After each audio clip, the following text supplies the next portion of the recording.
L'aménagement de l'éperon rocheux sur lequel se dresse le château de Thèse remonte aux alentours de l'an 1000. À cette époque, seul un château en bois surmontait une motte castrale. Entre 1280 et 1330 environ, furent édifiés les deux bâtiments formant la maison forte appelée aujourd'hui Le Châtel, qui dépendait alors des comtes de Genève. Thierry Poulain, architecte du patrimoine en charge de l'étude préliminaire de cet édifice exceptionnel, nous dévoile quelques éléments de son travail. Moi, en tant qu'historien de l'art, lorsque j'ai découvert le Châtel, c'était lorsque je travaillais sur les peintures murales. Et effectivement, comme c'est quelque chose d'unique au niveau des peintures murales, j'ai été tout de suite séduit par cet ensemble. Mais vous, en tant qu'architecte, vous avez certainement un regard qui est différent de celui de l'historien de l'art. Et donc, qu'est-ce qui vous a motivé à travailler sur un site pareil, finalement? Au-delà des peintures murales, déjà le site est merveilleux. Donc quand on arrive là, on peut être que subjugué par l'ensemble, même si il n'est plus dans son état d'origine, évidemment, c'est tout le travail qui est à faire. Mais c'est impressionnant de rentrer dans ce bâtiment où il y a tant de choses à découvrir, et puis de rentrer dans la salle, dans la aula, là c'est un choc Oui. complet, c'est merveilleux. Est-ce que pour vous, c'est difficile d'avoir une image mentale, de reconstituer mentalement cet édifice? Ou vous n'avez pas trop de difficultés finalement à imaginer ce que ça pouvait être? Non, c'est très difficile. Le cas de ce château est très difficile. Ça fait partie des cas les plus complexes. Il y a des cas, il y a des bâtiments beaucoup plus grands, beaucoup plus imposants, qui sont moins complexes que le château de Thèse. Donc non, je ne peux pas dire. Par partie, évidemment, euh, j'ai des connaissances qui me permettent de voir des choses. Quand je vois des éléments ponctuels du château, je vois ou j'imagine ce que ça a pu être. Sur l'ensemble, c'est très difficile et ça nécessite des études longues et pluridisciplinaire pour pouvoir recomposer ça, évidemment. Donc là, non, je ne peux pas dire que ce soit facile. Ça fait partie des exercices les plus difficiles de ma profession. C'est pas un architecte qui va dire ça doit être comme ça. Il doit travailler avec les archéologues, avec les historiens, évidemment, avec les professionnels. On parlait de restauration de peintures murales tout à l'heure, mais il y a d'autres professionnels qui peuvent être amenés à enrichir les données pour composer ce projet. Et c'est ça aussi qui est intéressant. Là, Oui. nous sommes dans une étape d'étude préalable. Donc Tout à fait. ça porte bien son nom, c'est préalable. Oui. Donc là-dessus, je fais une faisabilité, un diagnostic du bâtiment, autant structurel qu'au niveau des peintures, évidemment avec l'aide d'une personne spécialisée en restauration de peintures murales. Donc ça reste l'établissement d'un programme qui devra après passer dans une phase d'exécution. Aujourd'hui, il y a un programme qui évolue. Donc évidemment, il y aura très fort probablement des restitutions de volume.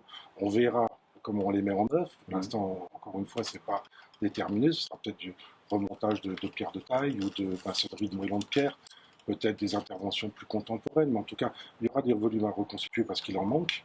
Aujourd'hui, la volumétrie globale du château n'a pas de sens avec ce faux chalet devant, donc il faut absolument lui trouver une autre image. Mais il nous reste là des choses qui nous sont transmises, qui sont peu touchées. C'est justement ça qui est extraordinaire, c'est qu'on peut les étudier aujourd'hui. Les parties qui étaient habitées à cette époque-là ne l'ont pas été par la suite. Il y a eu d'autres parties du bâtiment qui ont servi de logement, mais ces logements anciens n'ont pas été réutilisés en tant que logement.